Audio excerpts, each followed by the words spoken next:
आज का दंगल उत्तर प्रदेश में मची सियासी हलचल को लेकर है। यूपी में सियासी हलचल इन दिनों 3 बड़ी खबरों पर है, जिसमें एक खबर यूपी में नजूल की जमीन को लेकर लाए गए विधेयक को लेकर चल रही राजनीति की है। दूसरी खबर यूपी में कानून व्यवस्था के मुद्दे को लेकर समाजवादी पार्टी पर सीएम योगी के करारे प्रहार की चर्चा है। और तीसरी खबर उस सियासत की है जिसमें समाजवादी पार्टी रोज बीजेपी के अंदर खाने टकराव का दावा करके टिप्पणी कर रही है।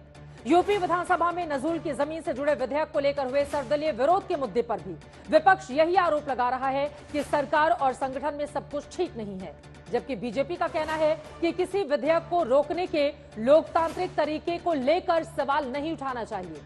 दरअसल नजूल की जमीन के विधेयक पर विधान परिषद में विरोध होने के बाद उसे प्रवर समिति को भेजा गया है।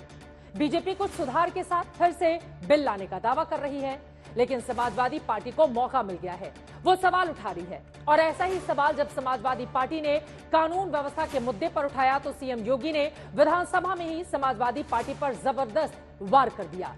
जिस अवधेश प्रसाद को अयोध्या विजय के टोकन की तरह लेकर अखिलेश यादव चलते हैं, उन्हीं अवधेश प्रसाद के एक करीबी पर नाबालिग से गैंगरेप का आरोप लगा है। सीएम योगी ने वही सवाल उठाया है कि समाजवादी पार्टी ने ऐसे आरोपी पर कोई कार्रवाई क्यों नहीं की। हालांकि सीएम के उन बयानों को लेकर भी विपक्ष आरोप लगा रहा है कि प्रदेश के गुनाह और गुनहगारों को पार्टी और जाति धर्म से क्यों जोड़ा जा रहा है।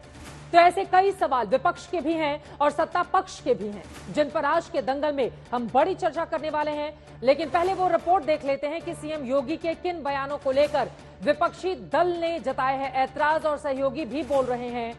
योगी जी धीरे धीरे। पहला अपराधी है पवन यादव,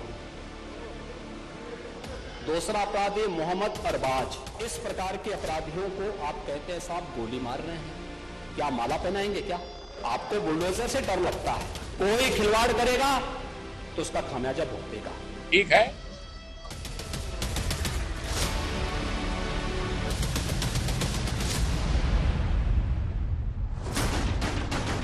उत्तर प्रदेश में सत्ता और विपक्षी दल के बीच राजनीतिक स्कोरिंग की ऐसी होड़ मची है कि अपराध के मुद्दे का विमर्श भी पार्टी और जाति के दायरे से बाहर निकल नहीं पा रहा। वैसे यूपी में महिला सुरक्षा और अपराध के मुद्दे पर ताजा सियासत तो विधानसभा सत्र में पहले ही शुरू हो चुकी थी, जब समाजवादी पार्टी की महिला विधायक रागिनी सोनकर ने महिलाओं के खिलाफ बढ़ते अपराध का मुद्दा उठाया था। सीएम योगी ने तब तो उसका जवाब दिया था, लेकिन उसकी रही सही कसर सीएम योगी ने बजट पर चर्चा के दौरान पूरी की। सीएम योगी ने कहा कि अयोध्या में 12 साल की नाबालिग से गैंगरेप के आरोपियों में एक समाजवादी पार्टी का नगर अध्यक्ष मोइन खान अयोध्या के सांसद अवधेश प्रसाद सिंह का करीबी है, तो हरदोई में वकील की हत्या का आरोपी समाजवादी का पूर्व जिलाध्यक्ष वीरेंद्र यादव है। मोइन खान जो समाजवादी पार्टी का नेता है, अयोध्या के सांसद की टीम का सदस्य है, 12 वर्षीय एक नाबालिग बच्ची के साथ दुष्कर्म का कृत्य में शामिल पाया गया।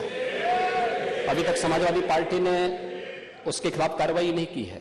आपका एक्टिव मेंबर है, आपके सांसद के साथ बैठ रहा है, खा रहा है, उनके साथ चल रहा है, लेकिन इस प्रकार के, और यह अति पिछड़ी जाति से जुड़ी हुई एक बालिका से जुड़ा हुआ मामला है, और इस प्रकार की घटिया हरकत में वह लिप्त है, लेकिन तब भी उसको हल्केपन से उड़ाने का काम होता, यानी हल्केपन से लेने का काम होता है। ये घटनाएं क्या दिखाती है? कल ही हरदोई में एक दुर्भाग्यपूर्ण घटना घटित हुई, और हरदोई में घटित दुर्घटना में भी बीरे उर्फ वीरेंद्र यादव इस समाजवादी पार्टी का पूर्व जिलाध्यक्ष है। अब देखो किस प्रकार के व्यक्ति को आप जिलाध्यक्ष बना रहे हैं। इस पे आईपीसी और सीआरपीसी की कोई ऐसी धारा नहीं जो इस पे लगी हो। 28 ऐसे मामले हैं, और इस प्रकार के अपराधियों को आप कहते हैं साहब गोली मार रहे हैं, क्या माला पहनाएंगे? क्या सीएम योगी विधानसभा में ये कह रहे थे कि उत्तर प्रदेश में अपराधियों को समाजवादी पार्टी और उसके नेताओं का समर्थन प्राप्त है, और इसके लिए सीएम योगी अयोध्या से लेकर हरदोई तक की घटना का जिक्र तो कर ही रहे थे।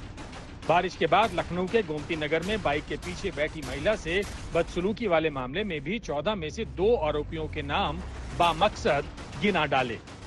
कल की जो गोमती नगर की घटना है, उस घटना में भी हम लोगों ने जवाबदेही तय की है।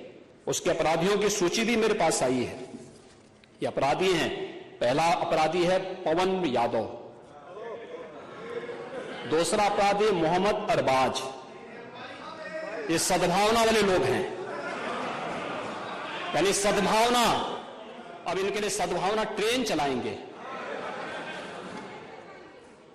इनके लिए बुलेट ट्रेन चलेगी, चिंता मत करो, और उस बुलेट ट्रेन की तैयारी की जा रही है। और इसीलिए महिला सुरक्षा हमारे लिए सर्वोच्च महत्व रखता है। अब उसमें आप सेलेक्ट करेंगे कि कौन यादव है, कौन मुसलमान है, और सिर्फ उसका नाम लेना है, बाकियों का नाम नहीं लेना है, तो ये तो लोगों को समझ में आता है। योगी के मुंह से इस तरह की भाषा अच्छी लगती नहीं, लेकिन उनमें पता नहीं कब समझ आएगी। क्या आपने केवल 2 नाम बताए, बाकी 15 नाम कौन बताएगा? आप दीजिए उनके सबके नाम, कौन कौन लोग थे। हालांकि लोकसभा चुनाव के नतीजों के बाद चल रही राजनीति में हर मुद्दे का एक सिरा जाति से जोड़कर देखा जा रहा है। तो सीएम योगी भी जब प्रदेश में महिला सुरक्षा के मुद्दे पर अराजकता फैलाने का आरोप लगाते हुए गुनहगारों पर सख्त एक्शन की चेतावनी भी दे रहे थे, तो पार्टी और जाति का जिक्र आ ही जा रहा था। प्रदेश के व्यापारी और बेटी की सुरक्षा में सेल लगाने का काम करते हैं, जो प्रदेश के अंदर अराजकता पैदा करके सामान्य लोगों का जीना हराम करते हैं। मेरा दायित्व बनता, मैं यहां नौकरी करने नहीं आया हूं, कतई नहीं। मैं यहां पे इस बात के लिए आया हूं कि अगर वो करेगा तो भुगतेगा भी फिर, और इसीलिए मैं यहां पे आया हूं कि हम लोग उससे लड़ेंगे। ये लड़ाई हमारी सामान्य लड़ाई नहीं है, ये प्रतिष्ठा की लड़ाई भी नहीं है। मुझे प्रतिष्ठा प्राप्त करनी होती है तो मुझसे से ज्यादा प्रतिष्ठा अपने मठ में मिल जाती है, कोई आवश्यकता नहीं मेरे लिए। लेकिन इस प्रकार के गुमराह भरे तथ्यों को लेकर क्या बातें हैं।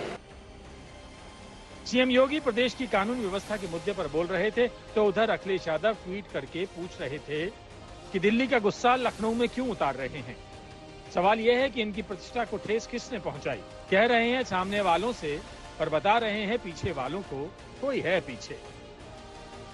दरअसल प्रदेश में अपराध के मुद्दे पर सवाल उठाकर विपक्ष ने योगी सरकार के सख्त कानून व्यवस्था के सबसे बड़े दावे पर सवाल उठाने की कोशिश की, और जवाब में सीएम योगी ने बताया कि 2016 के मुकाबले 2024 में डकैती के मामलों में 86.47% की कमी, लूट के मामलों में 78.17% की कमी, हत्या के मामलों में 43.21% की कमी, फिरौती और अपहरण के मामले में 77% की कमी, फिरौती और अपहरण के मामले में 70% की कमी, महिलाओं के खिलाफ अपराध में दहेज से संबंधित मौतों में 17.43% की कमी आई है, बलात्कार के मामलों में 25.3% की कमी आई है। हालांकि यूपी में विपक्षी नेताओं के बयानों पर गौर करें तो पता चलता है उनकी दिलचस्पी राज्य की कानून व्यवस्था से ज्यादा बीजेपी की अंदरूनी राजनीति को लेकर है। आज तक ब्यूरो।